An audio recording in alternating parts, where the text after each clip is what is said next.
Time to say goodbye to an old friend.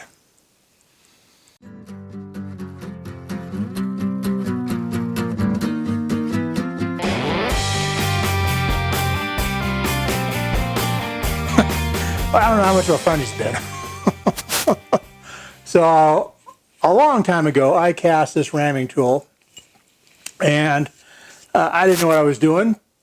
I got some advice that I didn't listen to, and I went ahead and did my own thing. And now I don't like it. I've had problems with it ever since I made it. And the problem is, it's just too big down at this end. The pointing end is too wide. It goes out too far, and then it's got this stupid lip on it.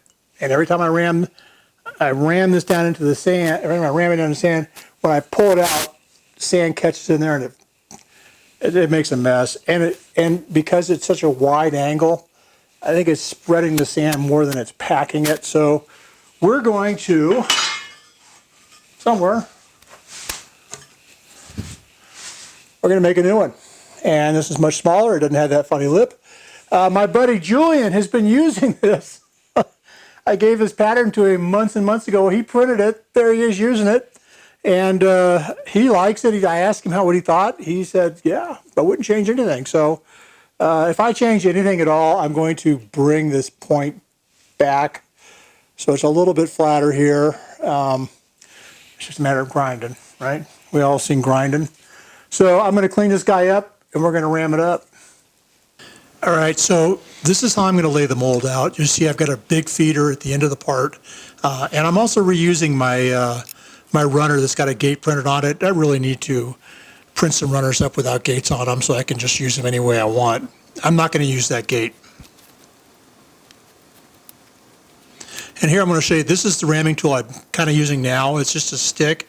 You saw the point on it. The point is there just to help ram tighter.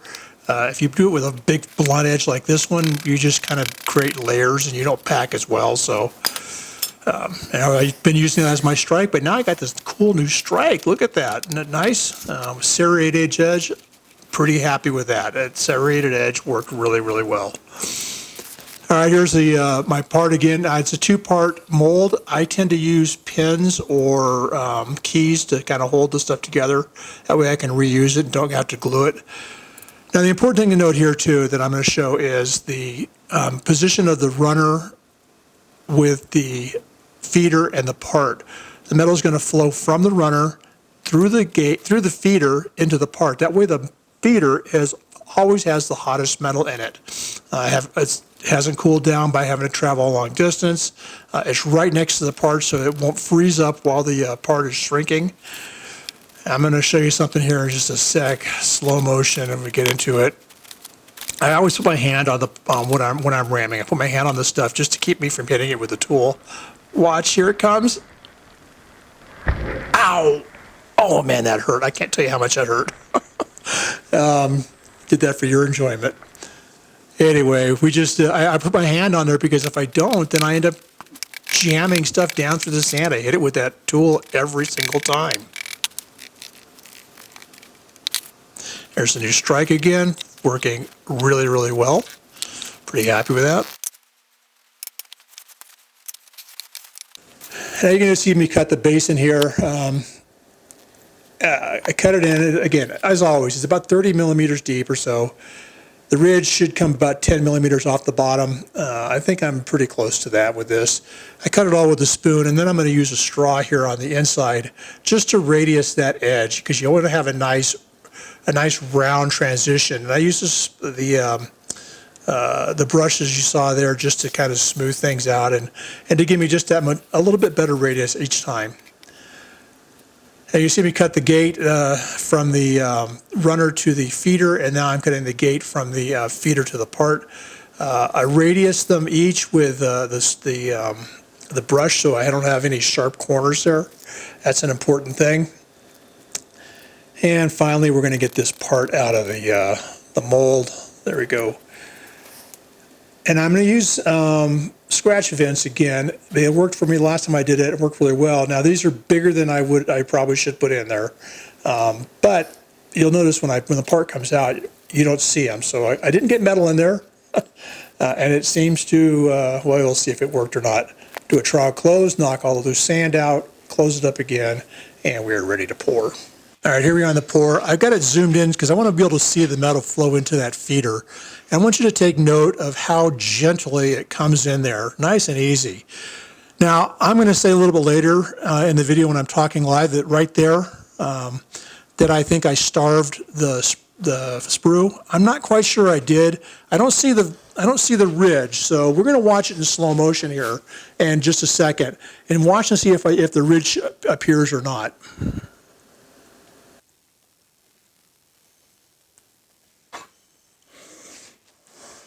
All right, this it's been sitting here for a little bit, and it is finally solidified. The feeder stayed liquid for a long, long time. Good, very good. However, here's what's bad. I got so interested in watching the metal come to the feeder, I took my eye off of my sprue, my basin and my ridge, and I ended up starving the sprue. Now, I'm probably going to be okay. Better lucky than good, they say, because that feeder had filled up quite a bit before I started starving it. So I think that I'm going to be okay. But keep your eye where it's supposed to be, not on the other stuff. So let's go ahead and open this thing up, see if we can't get a huge cloud of smoke. And I'm feeling pretty good. Feeling pretty good. We'll see what happens. I hope it went all the way to the end. We'll see. Well, no telling. Went all the way to the end. Good deal. All right, I can't breathe. I'll come back and clean that up. All right, so here it is out of the sand. Looks pretty good. I'm not feeling any shrinkage. Kind of rough, probably because it was like really hot and again, really bad metal, but pretty happy with that. It seemed to have fed pretty well. This stayed molten, it stayed liquid for a long, long time. I'm sure well after this stuff hardening up, so I think that's why I got away with, I didn't get any shrinkage out of it. And let's see what else. Oh yeah, then I starved the, God. I starved my ridge and my sprue because I got to watching this instead of watching here, and I looked over here and realized I wasn't pouring fast enough. By that time, the metal was clear up in here somewhere. So I don't know if I might have introduced some air in there. I don't know. I'm not seeing any bubbles, so I guess it's not terrible. So let me get this thing all cut off, and I'll show you the finished product. And maybe we'll talk about that guy as well. Pretty happy with that so far. All right, well, here we go. It came out pretty good. I'm going to be like George Washington here. I don't know if, see if I can tell that to focus right there. Porosity. That would have been inside the feeder, the gate from the feeder. So, when I did starve that sprue, I bet I did introduce bubbles. Don't use the ridge and don't starve it. All right, so there it is. This is in sort of contrast to my original, where it was much shorter. I do like the size of that, but this will be fine. But you can see the big difference here is in the tips. Try it that way. Much narrower. No ridge to be lifting sand up as it comes back out of the sand. The blunt end is pretty much the same. They're almost identical. Then that's worked reasonably well for me. So there's that tool. The strike. First time I used that. Pretty happy with that. So let me show you a couple of little things, and I'll make you an offer you can't refuse. Alrighty, so I'm gonna let you do that. Alright, so here's the offer. I have both of these guys printed, modeled as 3D 3D printers. This guy is small, comes apart. It's got a key that goes in both sides to hold them together. It's sort of keyed, I guess, so that it won't come out of there. Goes in, and it also helps hold the other one in. Nice and straight, nice and flat. Pretty happy with that. This guy I will make available as well, and you see how it works. It's just got holes in it. This is actually 4 pieces. It's keyed here, and I glue it together. I glue it together there, and then these pins are just kind of sitting in there. I will make all those models available to you. If you want them, they're free. I'll put a link down in the description. You can download them. You can use them. Anything you want to do. So I had to look at my sound meter to see if my sound was turned on. Hi. Don't get old.